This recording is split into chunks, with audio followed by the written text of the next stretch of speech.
It's pantomime season, and all weekend we've been asking, will Boris leave without a deal? Oh yes he will, say the media and the pundits. Oh no he won't, say I. One certainty, Boris, is that behind you is Michel Barnier, carrying a copy of the EU treaty that you signed. Tonight, we'll discuss the level playing field. Is that the key? Fishing, does it matter? And Boris Johnson's leadership. Will he emerge in a fortnight's time as Chamberlain or Churchill? This is Farage Live.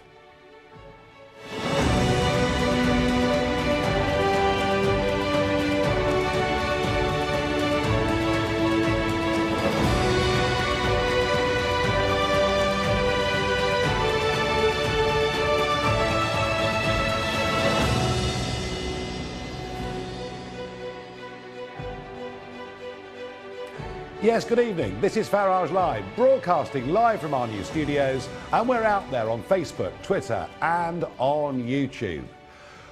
Yesterday, I put this tweet out. No deal is the only way Johnson can keep his election promises. I don't believe he will do it. This is all a charade. Now, remember where we've been for the last few days. We've had Boris saying that there could be a no-deal outcome. Noel Edmonds would ask, deal or no deal? Boris then said it's very likely that we'll leave with no deal, and everybody swallowed it. The newspapers swallowed it, the pundits swallowed it. Everybody was expecting it to be a no deal. The odds in the betting markets changed significantly too. I got to tell you, I didn't believe a word of it, and here's why. That front page, the Daily Mail on Saturday. Fisheries gunboats in the Channel, armed with machine guns, will stop French boats coming into British waters. Well, I mean, the thought that we're going to use machine guns against 30-foot French netters, I thought was absolutely ludicrous, but classic of the kind of thing that the number 10 spin machine would put out into mainstream media. We're fighting hard. We're battling for Britain. And then I saw Boris Johnson yesterday being interviewed on Sky News, saying that no deal was very likely. And I can see the smirk on his face. This is all, in my view, an act, a giant charade. It's to make us think that they're really, really fighting hard to get us a good deal. Well, let's just remind everybody what the history of this has been. After all, that moment at 4:10 in the morning on what was the 24th of June, 2016, it was 4:10, the sun was just coming out over the east of the River Thames, when I said, dare to dream that the dawn is breaking over an independent United Kingdom. Little did I think that it would be 4.5 years on, and we still wouldn't quite know the direction in which we're going. From the beginning, from the absolute beginning, the European Union were determined that we would not simply leave. They wanted it to be a very different, new kind of deal. Indeed, just last week, Ursula von der Leyen tweeted ahead of Boris Johnson going over to have dinner with her. That was a bit rich, wasn't it? Serving turbot, caught by a French boat in British waters, but hey, what do they care? And when she said, Boris is coming to discuss the partnership agreement. This is not an FTA. And if Boris Johnson says we want a Canada-style deal, well, why did he make the absolutely fundamental mistake of signing the withdrawal agreement? Remember that? Last October, he came back from Brussels with an oven-ready deal. Well, it wasn't an oven-ready deal. It was a new EU treaty. And within days, Barnier had it leather-bound and was carrying it under his arm through the European Parliament and around all of the other institutions in Brussels. You see, by us signing up to a new treaty, by us making a whole series of commitments in there that didn't get us out of a level playing field, that did not get us back complete control of our fishing waters, and they're just two little examples, basically the EU had us where they wanted us. I've also seen the mood music over the last couple of weeks. Firstly, we've agreed to stay part of the European human rights regime under the European Court of Human Rights. So quite how we're going to be able to deport anybody anywhere when the Human Rights Act stays part of UK law, I don't know.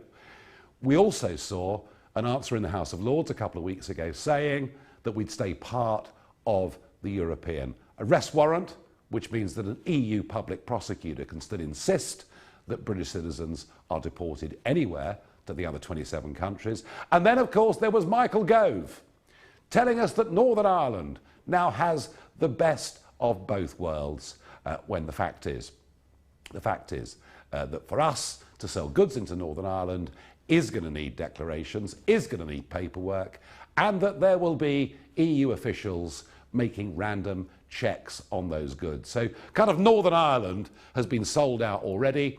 I thought those three things were very bad signs over the course of the last couple of weeks.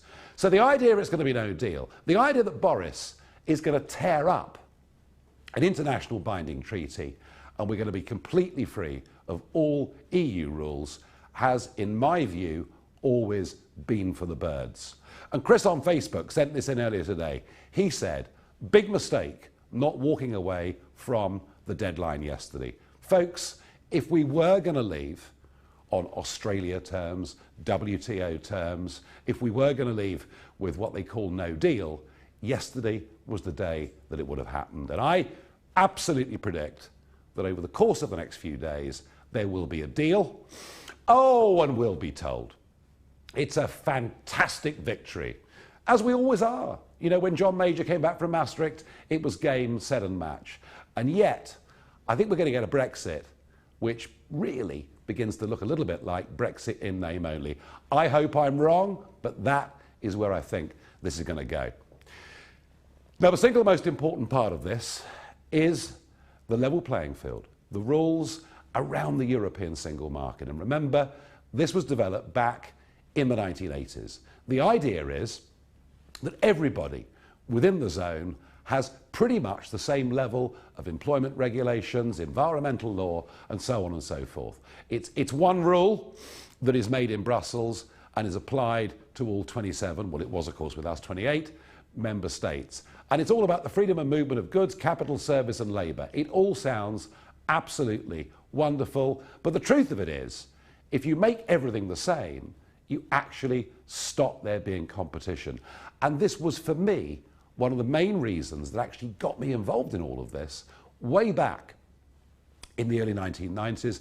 And indeed, in 1999, in the European Parliament, I said this about the level playing field. Most people in the UK thought we joined a free trade area, but this crisis demonstrates it is anything but that. While the UK has obeyed EU law to the letter, other countries are running a cart and horse through the rule book. The level playing field is about as level as the decks of the Titanic after it hit the iceberg.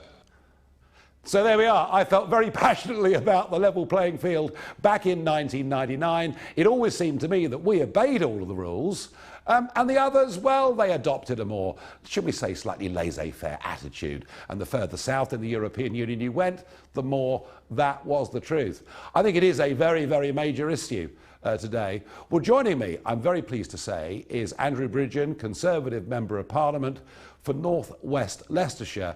And Andrew, I suppose you've become one of the independent, outspoken backbenchers of our time. Well, I'm merely representing the views and the best interests, I believe, of my constituents and the country. And it was interesting what you said about the single market. But I think what your followers need to understand is that actually membership of the single market is actually worth less to the UK than any other country who's in it, because the single market only exists for goods, and 70% of our economy is services, which have never been covered by the single market, much to our chagrin. Yeah. We wanted that. So you're in a situation where a fully trained and qualified barber in Germany can't cut hair in France, and a lawyer from London can't go and practice law without requalifying in Spain. So that's why we have a huge trade deficit, because the single market membership actually suits the other countries who sell us their goods and keeps the UK effectively as a captive market for overpriced EU goods.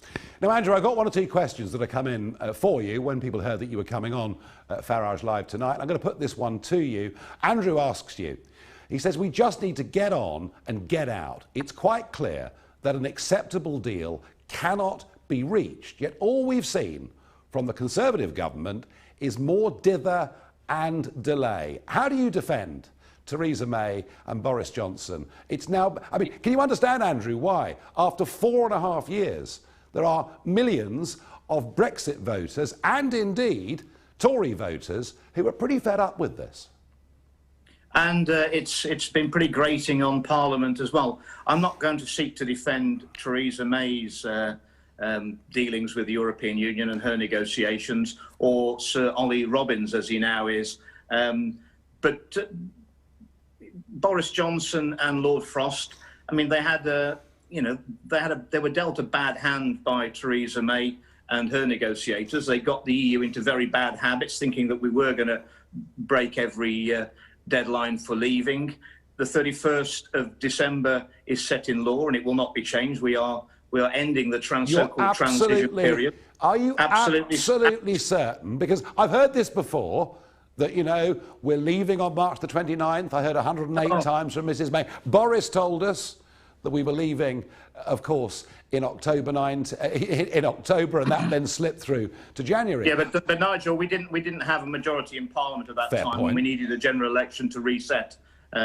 We have got a majority now, and there's no way. And Parliament is far more Eurosceptic following the 2019 general election than it's ever been before. So you're saying I agree with you. You're saying we can trust you, Andrew, are you? You're saying we can trust you on this? Well, I'm not in a position to make those decisions, but the music coming out of Number 10 this evening at this moment is that there has been no breakthrough in the talks with the European Union, just as there hasn't been since Boris gave them the ultimatum several weeks ago that we might as well stop talking because we're not making any progress. For me, the negotiations are rather like a patient who's expired in a hospital bed, surrounded by concerned parties. Everyone knows that the patient's expired. He can't be resuscitated, but no one wants to take responsibility for turning off the life support machine. There's going to be a blame game when we come out with no deal. And I think whoever terminates the talks first they're thinking they're going to get most of the blame. That's not the case. The problem is we've wanted a free trade agreement. We joined the European Union for free trade. It was so-called a common market. Who wasn't going to be against that? We've entered into a protection racket, and the EU really don't want us to get out and be a competitor on their doorstep. But Andrew, your followers know all of this. Andrew, if we wanted a free trade agreement, right? If we wanted a Canada-style deal, and let me tell you, I'd be very, very happy with that. Absolutely no question about that. If we wanted a free trade agreement, you tell me this. Why did Boris Johnson, in October last year, go to Brussels and sign a new EU treaty binding in international law, which was anything but a free trade agreement? You mean the withdrawal agreement? Yes, it's not a withdrawal agreement. It's a new treaty. You know, it's leather bound in Brussels. They're very, very proud of it. Yeah, he got the backstop removed from it, even though the EU said they wouldn't do it. So the backstop was removed, but we're still stuck in many, many ways, aren't we? And all sorts of provisions. Yeah, there. I mean, I want whatever agreement. I've already said that I want whatever agreement we do. If we do an agreement with the EU, it's got to supersede and replace the withdrawal agreement. Okay. And if not, as soon as we come back to Parliament in January, we've got to disentangle ourselves with any elements of the withdrawal agreement that are hanging around. Because okay, well, the EU have not made it easy for us to leave, have we? You know, the Article 50 process was not to ease your exit from the European Union. The withdrawal agreement, the transition period is anything but a transition period. And here we are, where we always knew we were going to be, negotiating with the EU down to the wire. The wire's been stretched so long, if it snaps back, it's going to have someone's head off. Debbie on Twitter asks you, Andrew, what compromises on the British side would you swallow, if any? I would be, well, I've always maintained that the fish issue has been a red herring, if you'll excuse the pun. They know they haven't got any legal right to take our fish after we've left the European Union, and they will always concede on that, but they'll want us to concede on the very dangerous, innocuously sounding level playing field, which is anything but a level playing field. It's a spider's web we'll never get ourselves out of. So I would, on the basis that our fishing fleet and industry has been so depleted over the years, I would have a staged allow the EU fishermen to continue to take some fish on a yearly quota basis, reducing over a number of years to allow our fishing industry to grow and fill that gap over a number of years, but not 10 years by any stretch of the imagination. And that's the best deal the EU are going to get on fish. But to be absolutely clear, Andrew, whatever new agreement, if one is agreed, you want that to replace the withdrawal agreement, the EU treaty, as opposed to being an addendum to it.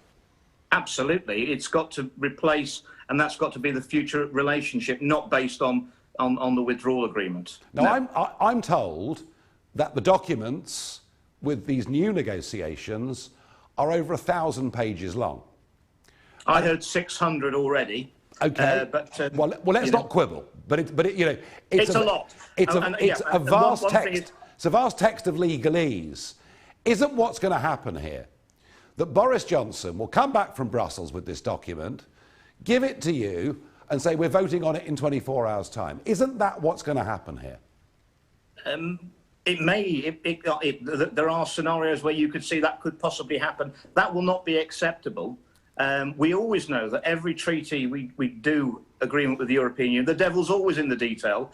We need the finest legal minds to analyse how all this can be interpreted. I mean, who thought that the EU would seek to interpret the withdrawal agreement, that they would have the ability to carve off Northern Ireland and put tariffs potentially on trade between mainland UK and Northern Ireland? I mean, that was not negotiating in good faith. So, but Andrew, that is what replaced the backstop. And I'm going to argue with you that far from being a negotiating victory, in some ways, Boris's deal was in some ways even worse than Mrs May's. Yes, but Boris countered with the internal markets bill, and the only reason we've taken the clauses out, we'll take the clauses out of that prevent the EU interpreting the withdrawal agreement in that way, is because we've got assurances from them they won't do it. That means, and also that those agreements actually prepare the way for no deal, because if there was a deal, we wouldn't need to take those measures because we'd never need them anyway. So this is still preparing the ground for no deal at that stage. I was less discouraged by that, and I'm encouraged that number 10 are saying this evening there has been no breakthrough, and I don't expect there to be one. We're asking for a trade deal, and the EU want to effectively use this new agreement to take back control of the UK before we've actually regained all our sovereign powers. So, Andrew, let me, put you on the line here. What do you think is going to happen? We've got 2.5 weeks until this date, and I think you're right. I don't think any form of extension again would be acceptable to voters, and I think Boris's support would fall off a cliff. So I do agree with you on that. But what is going to happen? Are we going to leave with a deal based on the withdrawal agreement, or is it going to be no deal and we walk away? I think the odds are it would be no deal. I can't see the EU acceding to our demands, and I can't see Prime Minister Boris Johnson or David Frost agreeing to their demands. Right. Wow. We're so far apart, I can't see a deal. But the alternatives are, it's no deal, it's a bad deal, it's an acceptable deal, or a good deal. And we haven't even got time now to look at the detail to find out what sort of deal it would be. So time has basically run out. I think the EU will think that we're going to leave with no deal. They're going to make it really tough for us, and they think we're going to come back with a begging bowl in March, begging to sign the agreement we wouldn't sign now. I think then they've misjudged the British mood and the political impetus all the way through this Brexit process. We may have been members for 47 years, but I don't think they know the British people very well at all. But I think that's what they think is going to happen. But they're not dealing with the British people, they're dealing with the British cabinet. And that's my concern. Andrew, we're on the same side on this great Brexit battle. I disagree with you. I think that he is going to sign up to this, but hey, who's to say? Now, one of your colleagues today, Sir Roger Gale, Knight of the Shire, from East Kent, Thanet North, and he has said that if Boris Johnson comes back, at the end of this 2.5 weeks, with no deal, that he ought to resign. What do you think of that? Well, I mean, Sir Roger has been out of step with the Conservative Party for quite a while on this issue. He is an ardent Europhile. He's one of the few we've got left, and, you know, really, well, I think we should have keep him on as a novelty, really. But, I mean, the BBC love him and they'll put him out there. But he in no way represents... Oh, they have done. He's their hero of the day. Well, I tell you what... Absolutely. Well, Andrew, yeah, but how in touch are the BBC with mainstream public opinion in the UK? I'll make you a promise, Andrew. If you're right about this, and if Boris does hold his nerve, and if we do leave with no deal, I will personally hail him as a modern-day hero, as I think will much of the country. Andrew, thanks for joining us, and keep battling away, please. Thank you. Thank you very much. Well, there's Andrew Bridgen there. He's a lot more bullish than I am about what's going to happen. But this key central question is about the level playing field. It's about making sure that all the rules and regulations that affect all of our businesses in Britain are exactly the same as the rest of the European Union. I mean, if you think about it, it's a real sort of almost communist concept to stop competition on tax and regulation. And Dee on Facebook absolutely hits the nail on the head when she says, my question, Nigel, is why would the political EU ever agree to this? If Britain is a success outside of the EU, others may want to leave. Dee, little story for you. Week after the referendum, I was in Strasbourg, the European Parliament was in session. I was in the coffee bar, well, that's the euphemistic term, I think, for where I was. And there was a very senior German MEP, Hans Olaf Henkel, very charming man, successful industrialist in Germany, and he'd headed up the German equivalent of the CBI. He sat down next to me. He said, Nigel, with Brexit, what are your plans? What is your country going to do? I said, well, Hans, we're going to leave the single market. We're going to leave the level playing field. I said, we're going to cut taxes. We're going to cut regulation. We're going to become a magnet for hundreds of billions of pounds and dollars to come into our country from all over the world. And he looked at me with horror. He said, but you can't do that. If you do that, we would have to leave as well. I said, I know, I agree. The whole thing is a racket.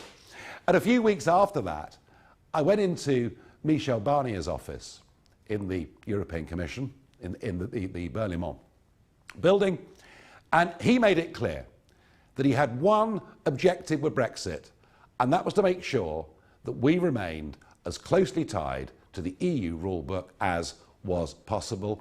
And even as he said that, his officials were actually drafting what we now know as the withdrawal agreement. Wendy on Facebook asks, the level playing field smacks of still controlling us, which is the reason for us leaving. So Wendy, one of the negotiations now on the level playing field, and we heard Dominic Raab yesterday saying that the key was the dispute mechanism. As long as the dispute mechanism wasn't adjudged by the ECJ, but if we found some new body with representation from both sides, then suddenly this might be acceptable. That was the Foreign Secretary basically saying we can accept the basis of a level playing field provided it's being adjudged correctly. And today, what Barnier has been saying is whatever agreement they come to, the EU has to have the right to slap tariffs on us if they think that we are becoming too competitive. So in a sense, they want to keep the sword of Damocles hanging over us. I just don't find that to be an acceptable agreement. In all free trade agreements, there are non-regression clauses. There are clauses that stop, the mass dumping of goods, really unfair behaviour. But when it comes to competition, when it comes to having employment regulation, environmental regulation, tax law, that should be up to individual countries to set. And I think the more competitive the environment, ultimately the better deal the consumer gets. And I've always thought that, and I've always felt that. And my last comment I'm going to read out on this is from Actual Patriot on Twitter, who says, my thoughts are we should rejoin the single market ASAP and make the country more prosperous. Well, perhaps Actual Patriot is a front for Lord Adonis, who thinks we should rejoin the single market, rejoin the European Union, and join the euro.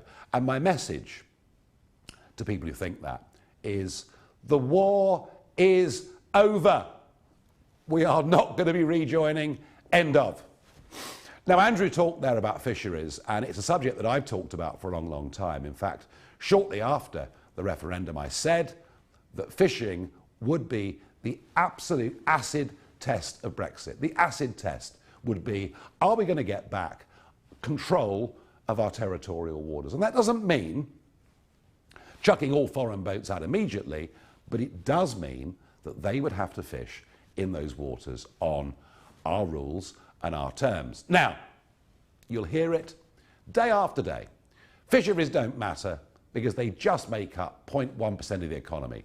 Fisheries don't matter because in direct fishing, it's only employing about 25,000 people.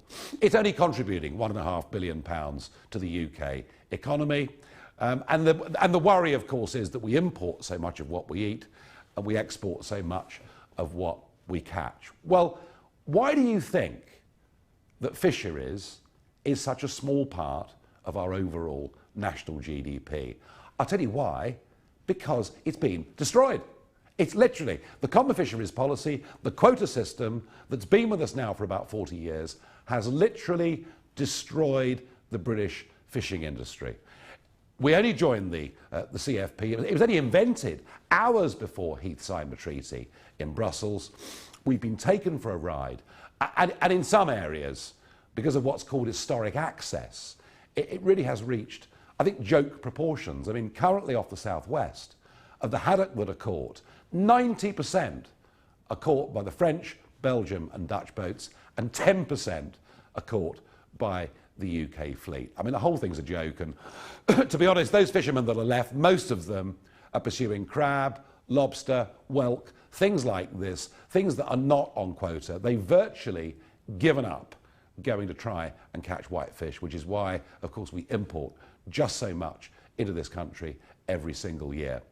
So, a rejuvenated British fishing sector could be worth 4 or 5 times that number to the UK economy every year. Let me give you one little example. For the last 5 years in a row, there's been a massive run of bluefin tuna in Devon, Cornwall, South Wales, all round the western shores of these islands, even quite a lot up on the western coast of Scotland. When I say big shoals, I mean, hundreds of thousands of mature bluefin, big fish, weighing between 200 pounds and 800 pounds. The Spanish, the French, and the Portuguese are allowed under EU quotas to catch 24,000 tonnes of bluefin tuna a year to sell in the fish markets, and of course in particular to sell to Japan and countries like that that'll pay fortunes for them. Have a guess what the UK fleet quota is for bluefin tuna. How about zero? Zero. Just having bluefin tuna quota for the southwest of England could rejuvenate every port in Devon and Cornwall. And that's the point. Here's an asset we're not using and exploiting.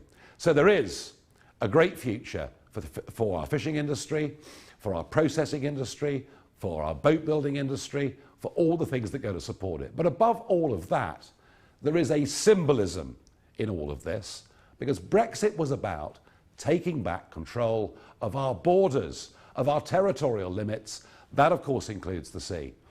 We saw this story on Saturday about gunboats in the Channel. I never believed it, but funny enough, that is what Norway do. Because Norway have 200 miles of the North Sea, which is their exclusive economic zone. We could have, for Eastern England and Scotland, exactly the same. 200 miles of the North Sea, which is ours. Other boats could fish there, but they pay us to do it, and they do it on our terms. But there's something else here that really matters. And in an age when we're constantly talking about the environment, about how we can improve things, what never gets talked about is what's happening with our fish stocks. Well, do you know what? It really needs to. Because I've seen for the last 4 years in the Eastern Channel fishing right up to our 6 mile line, the French, Dutch and Belgian fleets, and frankly, fishing in a way that is completely irresponsible. And they're doing it because they're taking the view, well, with Brexit, we might get kicked out. So we will take out of these waters everything we possibly can in this short period of time. And that, frankly, is an environmental disaster. I've seen fish stock decline in the Eastern Channel over the last few years, the likes of which I simply cannot believe. And to add to that, a story that is now beginning to emerge but needs a lot more traction and a lot more coverage, and maybe in the new year, if it's still happening, I'll get back out on the channel and do another Nigel Farage Investigates. But it's this. There are currently 5 giant mega trawlers, effectively factory ships, fishing off the Sussex coast. And we're beginning to see some evidence of this.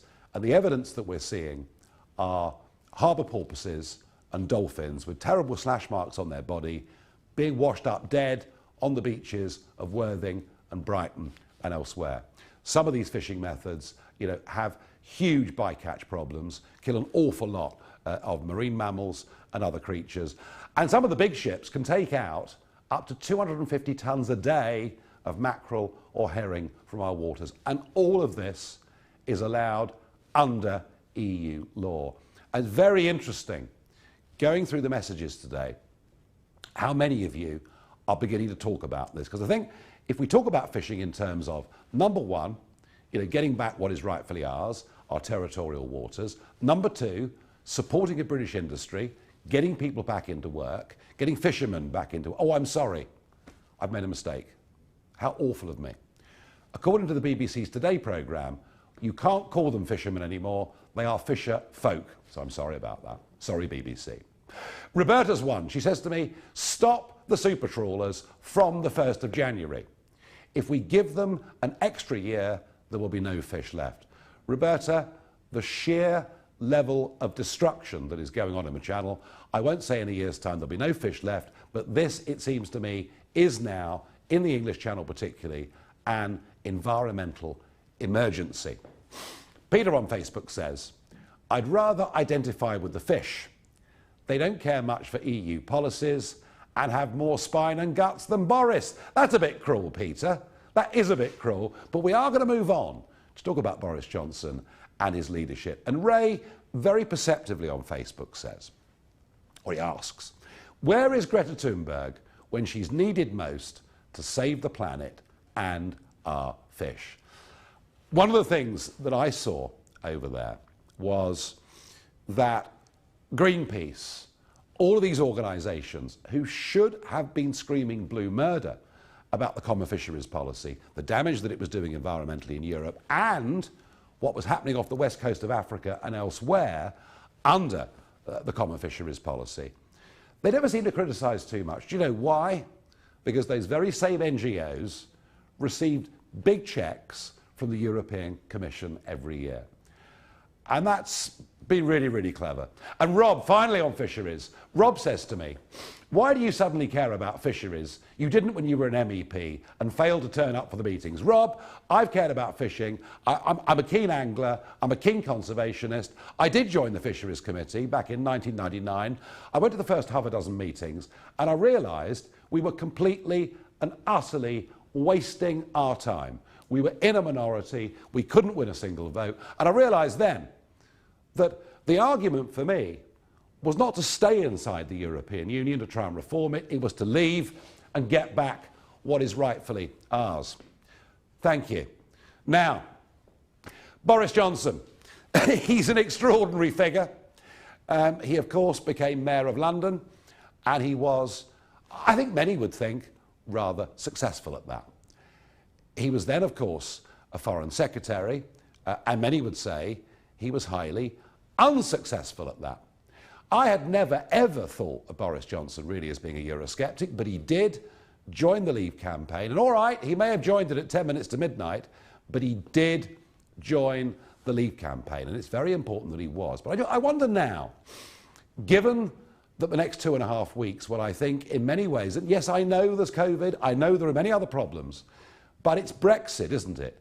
It's Brexit that made him the Prime Minister. Without Brexit, he wouldn't have been the Prime Minister. In fact, I might argue, without the Brexit Party, perhaps Theresa May would still be there as Prime Minister.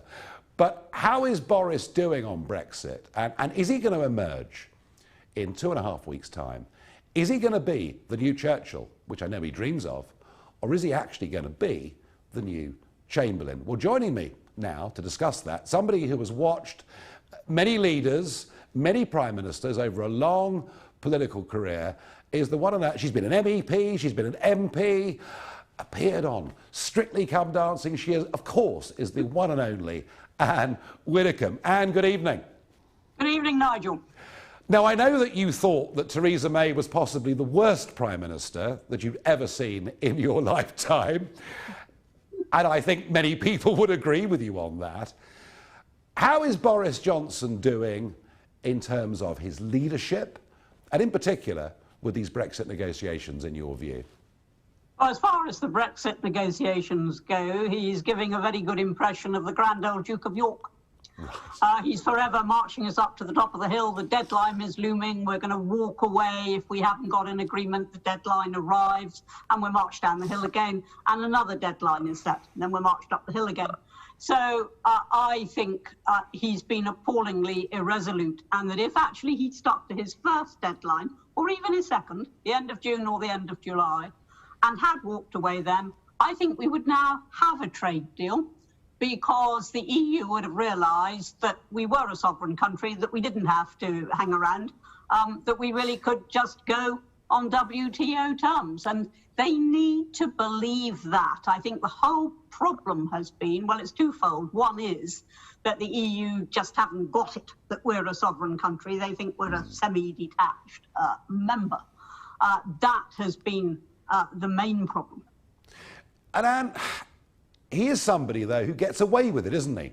I mean, he's somebody who says one thing, which it turns out later was completely untrue, and yet the British public do seem to be remarkably forgiving of Boris's sins. Well, they are.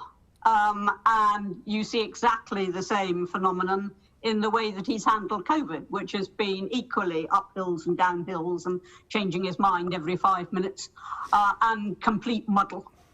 And yet people do forgive him. Now, I think part of that is due to his opposition being so appallingly weak. I mean, if people think that Boris is weak, well, Keir Starmer is hardly there at all, making no impact at all.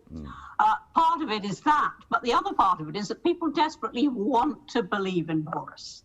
They think he's the real thing. He's very different from previous prime ministers. They want to believe in Boris. Now, I used to believe in Boris, or at least semi-believed in Boris, and I really hoped that he would see this through when he got his majority of 80. After all, he's got no excuse not to see it through. But Anne, the Sunday papers yesterday were telling us that he's going to leave with no deal. Yeah, well, he was. That was what he was briefing. And he's still talking about no deal. But if he actually believes that, Nigel, if he really believes that he's going to leave with no deal, well, you know, what are we waiting for? He can give British business that certainty now. Instead of which he's just talking about it. Well, no wonder the EU don't believe him. So why would they? So you think, as I do, that we're going to leave on the basis of the new EU treaty, the withdrawal agreement that was signed up last year? Yes, and I think we'll leave with a massively fudged trade deal, whereby we do actually grant them rights to determine our laws, which will be the worst of all scenarios. We do grant them extended rights to our fishing.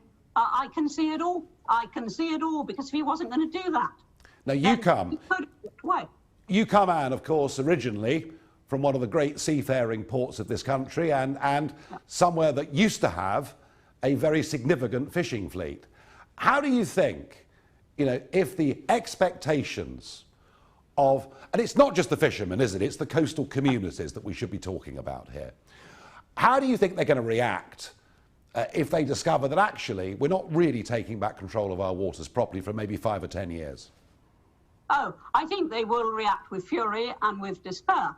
But the big question mark is that going to do them any good once he's signed away? those very precious rights.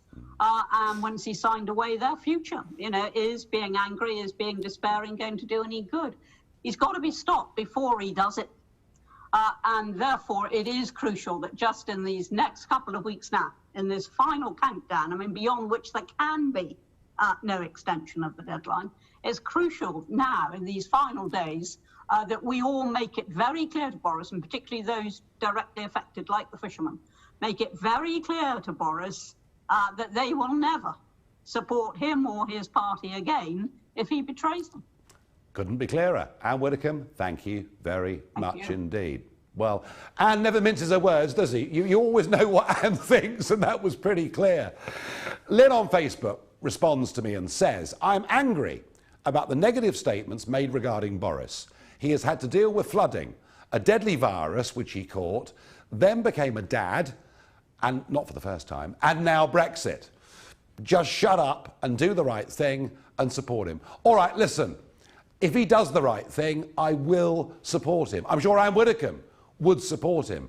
Doing the right thing is not telling us that he signed an oven-ready deal that is going to be great for this country, when in fact he signed a new EU treaty. And that, of course, is what occurred in the run-up to the general election last year. I knew what was in that treaty. I knew that it meant commitments to regulatory alignment. And so I said to the Conservatives, if you promise in the general election manifesto that we will not have regulatory alignment, I will withdraw candidates against you, against sitting Tory MPs. They made that promise.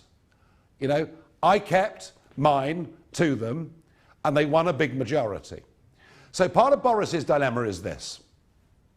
He's made one set of promises to the European Union in what he signed there last October. He's made another set of promises to the British people in a general election. But the point about democracy is it's the last vote that counts. It's the current government, the current Houses of Parliament that matters. And to me, it's that promise to the British people that really matters. And my concern is, despite sounding tough, despite the so-called gunboat diplomacy, the truth is that it's all a charade.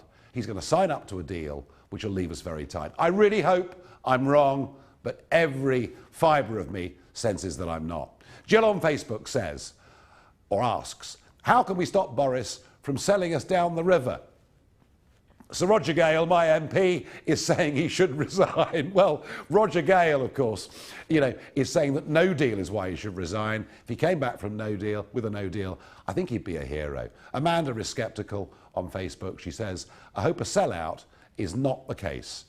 If so, Boris is finished and Gove is waiting in the wings.